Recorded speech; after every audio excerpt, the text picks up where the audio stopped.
We will be tackling 3 interrelated notions, starting off with platform, the format of interaction. This program is one of the local events that Kuwait Pavilion will be hosting, parallel to past and future international events.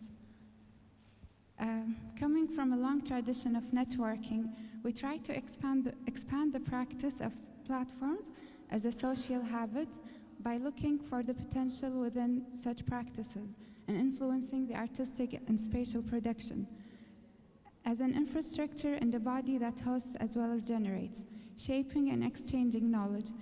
Our guest speakers are invited to discuss their experience in developing cultural infrastructures that affect the public. Good evening, everyone.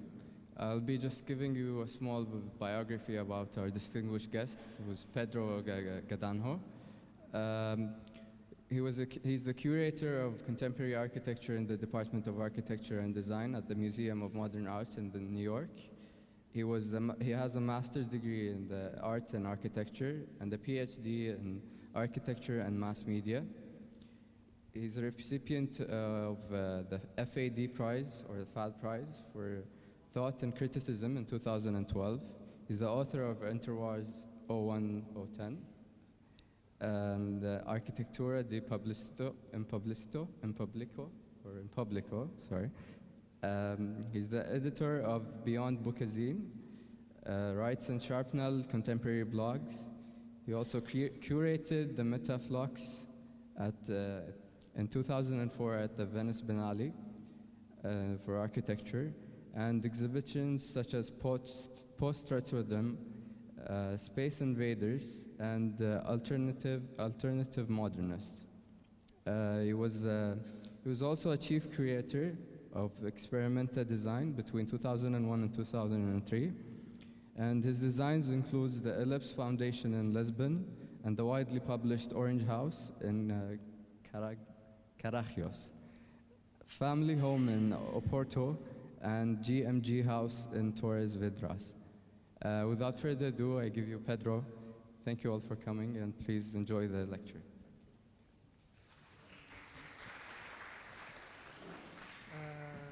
Good evening. I think, yes, we're talking. Good evening. I'm very glad to be here. It's my first time in the Middle East, although my passport is full of stamps from all over the place. I was very curious to come, so I was very happy to be able to come at this time to participate in this conference series. So I would like to thank the National Council for Culture, Arts and Letters, and especially for Dalal and Zara to be very insisting and very inviting to have me here at this time. So within the idea of the platform conferences, I wanted to speak obviously about curating, which is my profession. It's a relatively new profession in architecture, although in the art world is already a profession that has been there for at least 150 years. So curating comes from the idea that you should take care or curate a collection within a museum. So it's associated to also the idea of conservation and the idea, as I said, of taking care of the collection, maintaining the collection, growing a collection. But of course, curating over the last years, especially in the field of contemporary art, has grown to become a practice in itself that has other dimensions. It has become an authorial practice. There are star curators as star architects nowadays in the field of art, and curators doing exhibitions internationally have become very important as part of the art world, together with artists, with critics, art historians, and so on. So it's a profession that has gained memento around the globe. And in terms of architecture, although the department to which I belong now, the Department of Architecture and Design at MoMA, at the Museum of Modern Art in New York has been established in 1932, we can also consider that this conception that I bring here about curating as a critical practice would be also quite new. Although I would say, again, when Philip Johnson started his first exhibitions at MoMA in the 30s, already there was a project to use curating in a very contemporary way, to use making an exhibition as a medium to think about architecture, where architecture was going, and have almost an ideological position of what architecture should be or should do. So the initial exhibition about the international style in MoMA is actually very connected to the development of modernism all over the 20th century. And in fact, you could say that is a typical question of where is the egg and the chicken? If modernism itself came of the success of that exhibition, formulating a certain idea about what the international style could be, or if the international style was already there, and then Philip Johnson just identified the signs of the time and what was happening and gave it a form to communicate it to a wider audience. So curating actually is no longer only about taking care of a collection, but it's also about creating this vision that in a way analyzes or explains architecture to a wider audience through the media of exhibitions. And this is, I would say, a definition that I quite appreciate in creative terms. So for me, making an exhibition is every time a new challenge, and every time an attempt to change the rules of how exhibitions should be done, away even from the very first initial and typical problems of representing architecture in a museum, which is you cannot typically have the building inside the museum to experience architecture. You have to have representations of architecture, unlike art in which you have the art piece.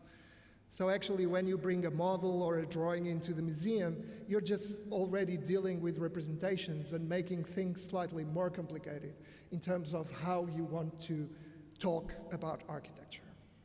So this question about talking about architecture is also where I see the critical role of curating. In a moment in which criticism itself, the idea of writing about architecture, producing critiques of architecture, of what is being done in architecture, has itself its ups and downs. And I would say that over the last years, maybe the importance of criticism as in the public arena has been decreasing. I mean, there are only a few countries in which you really see a critic in a major newspaper regularly talking about architecture, as you would see a movie critic, a theater critic, or an art critic. It's very rare. I mean, you can see it in a few countries in Europe, in the United States with a great tradition. And so let's say that criticism as a way of creating a diffusion of architecture is also, in a way, losing its potentiality of announcing and promoting architecture culture. So I would say that for me, curating, in a way, is a way of continuing war with other means. It's a way of prolonging this idea of a critical project, of producing criticism and thinking about architecture, but through a media exhibitions that actually can communicate with the public in a better way, one should hope. Because precisely it's not about only reading a text, but it's using different media which you can have in an exhibition to explain ideas and to engage the public. So for me, the exhibition was always seen as something that could provide actually an alternative or a response to the fact that we have become a culture dominated by media, dominated by images, in which it's very difficult to pass across an argument, thinking about certain subjects. I mean, you can have it nowadays even reduced to Twitter. You can tweet a small idea or a link to something else, but actually the idea of passing critical thinking about what is happening I think has become more and more difficult in a culture that is very, and I'm talking about architecture culture, that has been driven to fixate on images and use images as its main way of communication. So I normally start my conferences, either if I'm speaking about architecture or curating, I like to start with this image by Martin Parr, an artist, photographer, who for me in this image really represents the contradictions of architecture as culture. Architecture is always present. It's the main object of tourism in a way. People go to places and they look at the city, they look at representative buildings of history, and in a way they focus on that, but at the same time they consume architecture in a sort of distracted way. They are not looking at architecture with the same intensity. They are looking at a painting or at a film in which you, for instance, go into a movie theater and you are there focused for 1 hour and a half, following this story, understanding what is being communicated by this art piece. So architecture is seen, as Walter Benjamin said, is seen in a state of distraction, but it's also an essential part of our environment, of our lives as humans. So I think this image represents that contradiction and also represents, in a way for me, the attempt to again put architecture back into the picture with a more critical message, pointing namely at the fact that architecture, like art, like literature, can provide a commentary, a social commentary, a critical commentary of our present lives, of our societies at this moment. This being said, and having also the fact that actually architecture nowadays has never been as consumed and as used as a commodity, as something that is used to create attraction for cities, for different places, like you know very well with what's happening nearby in Dubai or Abu Dhabi. Architecture is being used to create attraction, and it's being used as something that is recognizable at another level. But at the same time, architects are always complaining, and sometimes very rightfully, they are always complaining that they are marginalized. In the midst of a commercial culture, in the midst of all these situations like standardization, commercialization, the staging, the virtualization of experience, the privatization of public space, architects feel that they are not part of the deciding powers that actually decides how our cities evolve, and they want to be part of that because obviously they feel entitled by their education and their formation to consider several problems within the context of cities, and therefore to be able to solve problems with a capacity that goes beyond, let's say, the mere ability to build, to construct, to maintain a structure up there. Obviously, there is a cultural issue, and there is what I would call a production of culture through architecture. And we know that because monuments are still there to represent that culture from the past, but we are also today building the monuments of the present for the future. So we should actually consider how is it that architecture can be seen as culture and can be displayed and understood as culture. And I think that's where creating exhibitions can help in actually assuming that architecture is a cultural production, just as painting or sculpture or movie making. So it responds to culture and helps us to think about human nature. Now, considering these aspects of what culture may be, of course, it's very difficult to be a critic nowadays, to choose what is right and what is wrong, to decide what is the right way in terms of architecture. I've collected these images along a month, so these are just a selection of a part of what is published nowadays in terms of architecture. My calculations are that only in terms of publications, there will be about 500 to 1,000 new buildings published in the architectural media every month. This is only 100. But this by 100 that I selected, you already see the diversity of possibilities and what is happening in the world that makes it complicated for us to, like in 1932, to actually say that this is where architecture is going. Architecture is going many places with many different languages. And as a curator, obviously, I'm quite interested in understanding what are these languages, where is architecture going in terms of response to society, in terms of expressing the spirit of our times, like modernists were saying, from Mies van der Rohe to others, expressing the zeitgeist of our present moment. But of course, the problem is what kind of sense, what kind of meaning can you make out of this kaleidoscopic production? It's no longer, things are no longer definable, I believe, by a single style, a single way of addressing problems. Everything became globalized, and architecture is possible in many different ways. So how do you evaluate the quality of architecture? Would be, again, a problem of the critic nowadays, which I would assume as one that curators can also take on.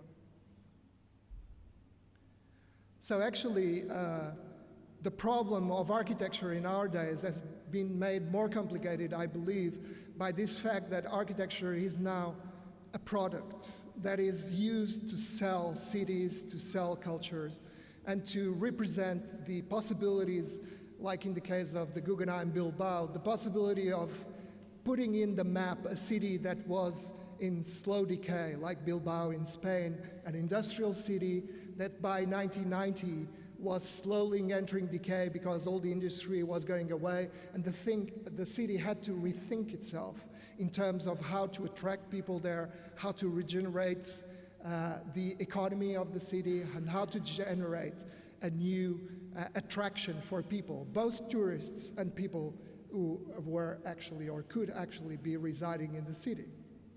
And it's no, of course, coincidence that this was a branch of the Guggenheim from New York onto Bilbao, and that now Abu Dhabi is having its own Guggenheim. So I think this culture is still happening. And I think it's obviously important to look at this culture and again understand what does architecture mean at these moments. And I think architects themselves have been using this idea of how architecture reflects culture in universal exhibitions, or somehow trying to relate architecture with what is happening in terms of the media and in terms of the visual landscape that we are creating through different means. And the question for me is, again, in this age of the experience economy, what is the role of architecture? And that's, for me, what curating as a critical practice should answer. It's trying to understand if you can analyze architecture from the point of view of culture, like we do with art in the museum, or if it should be analyzed from other points of view, from the point of view of developments in technology, from the point of view of developments in the capacity to build higher and bigger and stronger.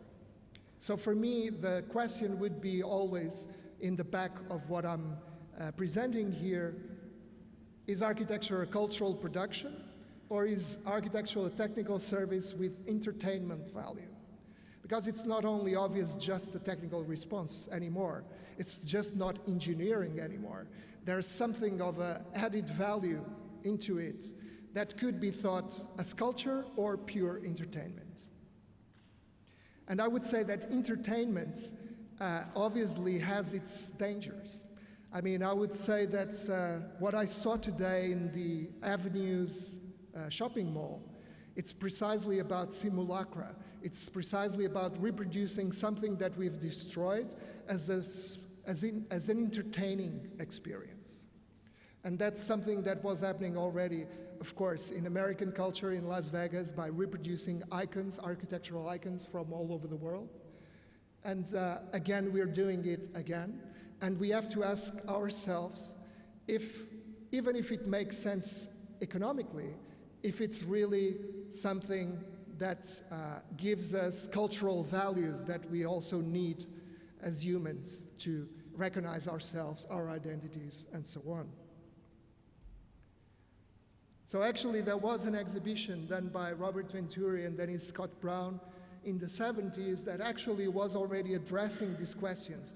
They both looked at Las Vegas and then also produced this exhibition that looked at architecture, interiors, and so on, as just like a construction of lifestyles.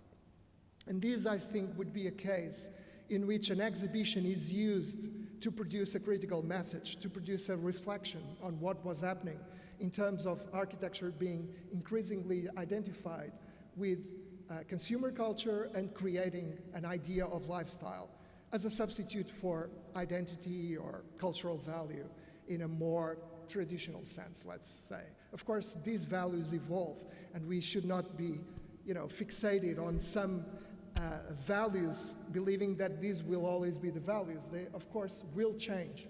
But I think it's also our role to produce a thinking about the way things are changing. And so I would go back again to Walter Benjamin and the text he wrote in the 20s, precisely when Europe was starting to have its first commercial explosions. It had its arcades and galleries, and Walter Benjamin was reflecting upon art and was precisely saying, maybe for the first time, that the producers of culture, artists, writers, and all the others, critics, journalists, architects, and so on, if they were cultural producers, they had certain responsibilities towards their own cultures, their own society. And so he would present to the writer, as to the architect, and so on, this demand of reflecting, of thinking about his position in the process of production. So what is our position as architects, as artists, in the process, in this process of production? What is our role? What are we doing? How are we compromising with this situation, or in fact being able to question it, making it better, and trying to, in fact, change what could be wrong? I mean, this sounds moralistic in a way, but I think it's just an ethical responsibility that should come with the profession, both of an architect or a curator, and something that sometimes tends to be lost. And that's where I think curating helps us repositioning architecture as culture, and therefore subject to this kind of analysis.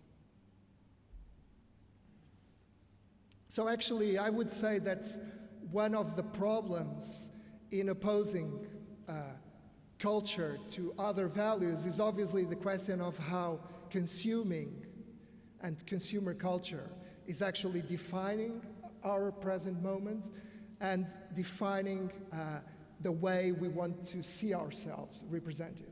And I think this is very critical at this moment, because precisely it's interesting that we're discussing resources starting to disappear. I mean, oil has been said, has reached its peak in terms of production a few years ago, so it's now a slow decline until we have to find alternative energies or alternative ways of replacing oil as a capacity to produce energy and so on.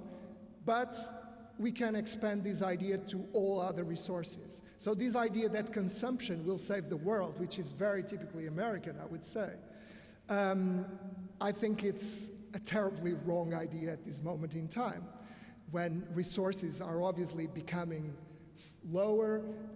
There will be more and more geopolitical tension because of lack of resources, and therefore we cannot think that consumption is what defines us. I shop, therefore I am.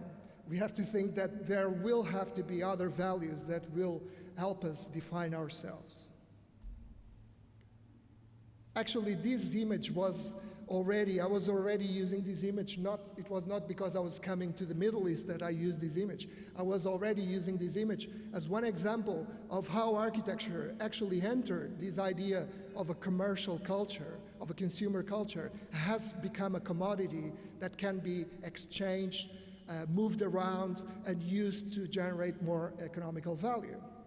So this is the moment in which the idea of Dubai is being presented and appreciated and actually considered as a potential to develop Dubai, and so strategically to put Dubai on the map. But I think that's where, again, critical thinking is needed, and also a thinking about what does it really mean, the so-called marginalization of architects in this process. Because I do believe architects are profoundly involved in these processes. I mean, those buildings are made by architects. So I think we are part of the process, and therefore that's where we, at least as a curator or a critic, if you want, that's where I would have to put myself in the position of wanting to say that considering architecture as cultural production will imply that we have a certain way of looking at architecture. And this would be the fact that architecture should produce critical social and political value, the imperative that architecture produces relevant narratives, stories that people can embrace, but are not necessarily only about creating identity through consumption, and the ability to expand the field outside itself. Here I'm talking about curating as also an idea or a capacity to actually tell these to more people, to tell to other people that architects can be important because they precisely have a capacity for this critical thinking, for organizing space, and so many other things. But this could actually help in defining things in a more interesting, more complex and rich manner. So, this being said, this is the introduction.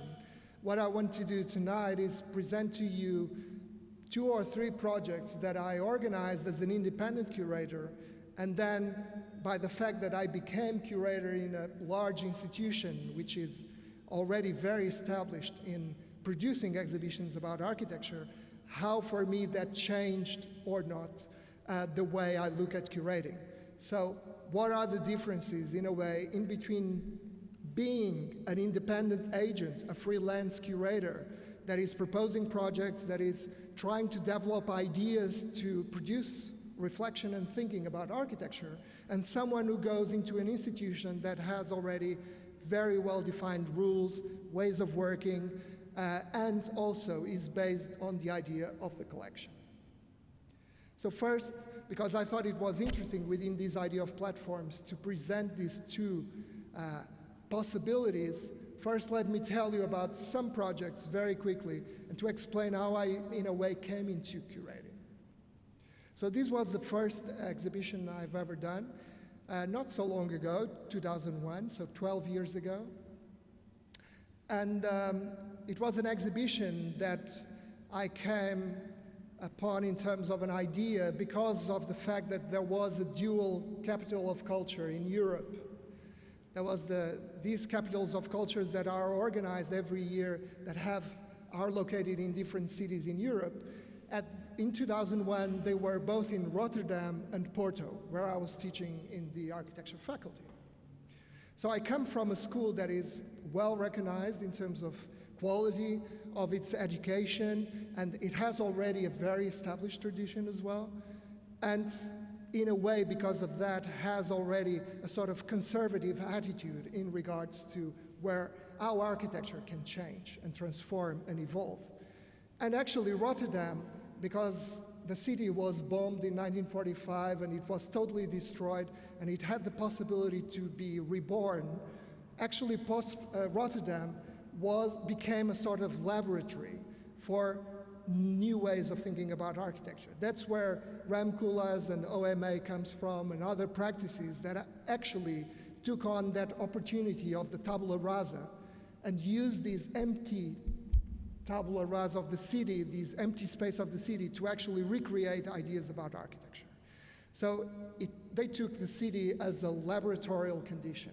And I think this is very interesting, reconsidering how, for instance, here I see that Kuwait City has reworked itself, reinvented itself over the last 40 years at a very constant pace. So it's also a laboratory city. So it should be also a city that allows for a laboratorial attitude in terms of architecture. It could produce innovation in terms of architecture because precisely of this condition of change.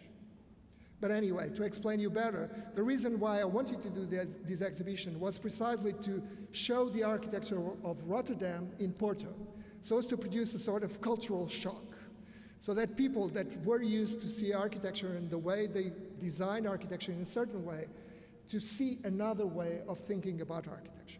So the exhibition had this very clear goal of producing a shock, of producing in the people who would visit the exhibition to see that architecture could be something else than what they were used to.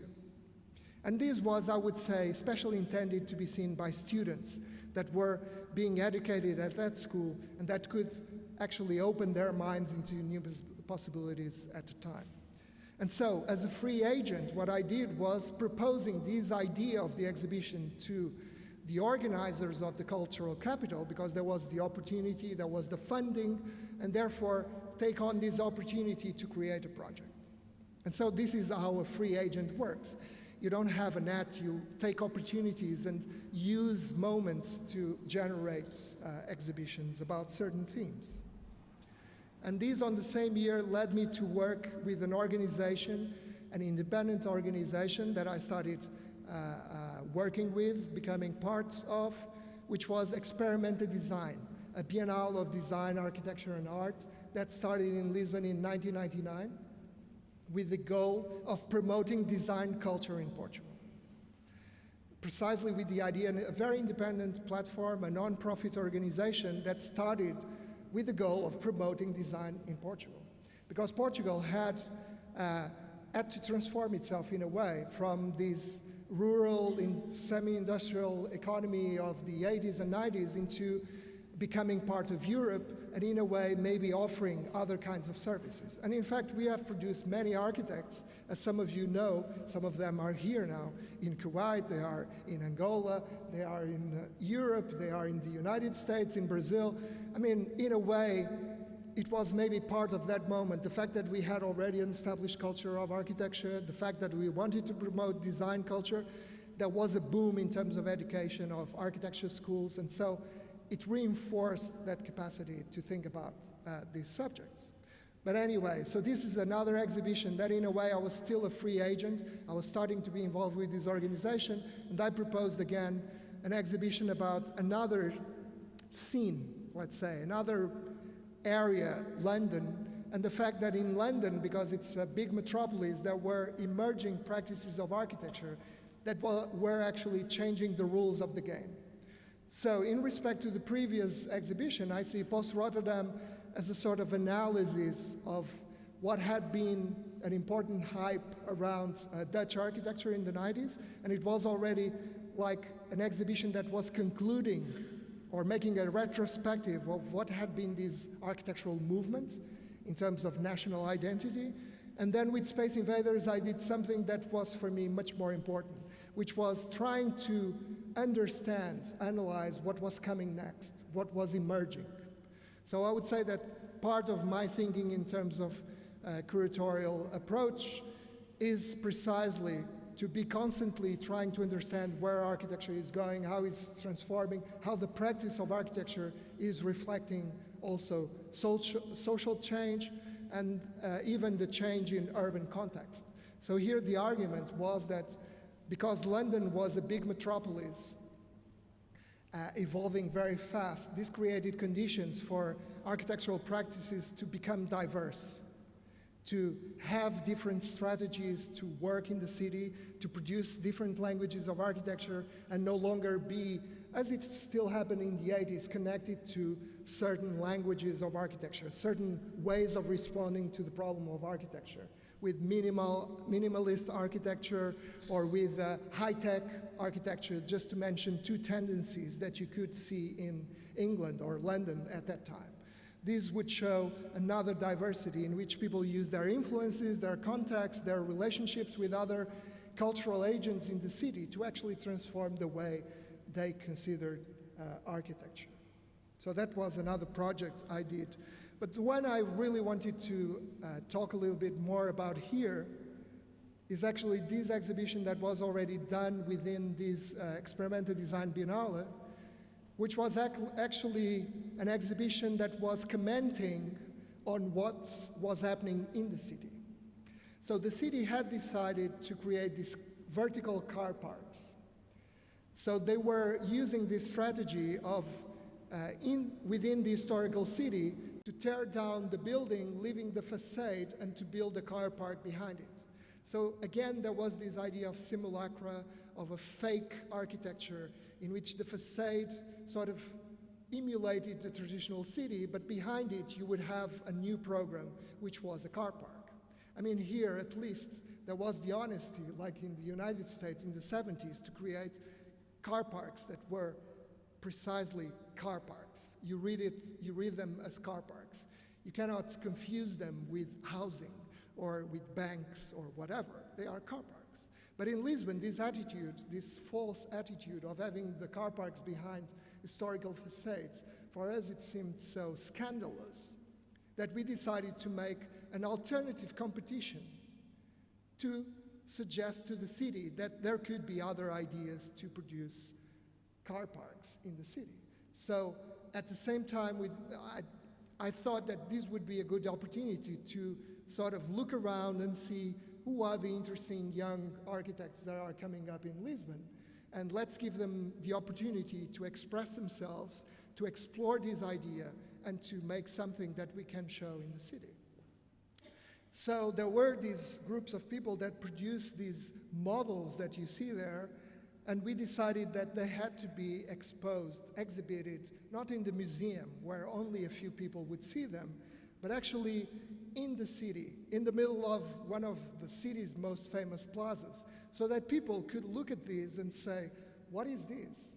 I've never seen anything like this.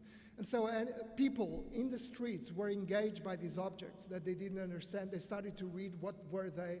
And then the exhibition, in a way, produced an effect, such an effect, that the mayor, at a certain point, said, I'm stopping the car parks that we're doing, and we're going to give the projects of the new car parks to young architects, and we'll have this process changed. Of course, when the process got into the city, no longer the decision of the mayor, because the decision of the mayor was important, but then it went into the city, into the machine, the bureaucratic machine of the city. I must say that the project totally failed. But it was a beautiful failure, because it showed that you could provoke and criticize and produce a critical thinking about what was happening and actually change the process. Because it's true that even if it failed, I mean, even if it failed in the sense that none of the young architects that were here actually built a car park, the car parks did change and did evolve into a more interesting process. So in that sense, it's an interesting failure, which is also part of our need to work and produce ideas. But for me, the beauty of the experience was precisely that the investigation, the research that these young architects did was actually producing amazing ideas for car parks. So already the fact that then there was a catalog and so on, already this made historical this investigation and made it possible to think that there would be other ways of thinking about these. In fact, if these were realized, what we thought at the time was there would be an exhibition of young architects in the city with actual buildings. So you could create a little guide and people would go and see the different car parks and would see new, innovative models for car parks going through the city instead of going into the museum and just seeing a small model. So I would say that would be the ultimate ambition of curating architecture, which is curating architecture in the city, like it happened historically. I mean, the Weissenhof in Stuttgart is one of the good examples of how Mies van der Rohe got a number of architects together and created this project within the city with different architects to show that there would be a new model of housing that was possible, and actually built it in the city.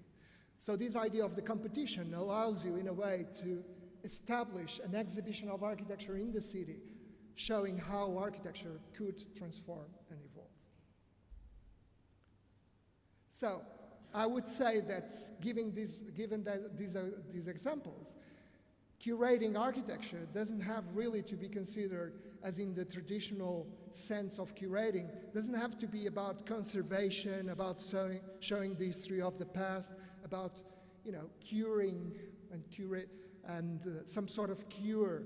But it's certainly the possibility of suggesting alternatives and new ideas.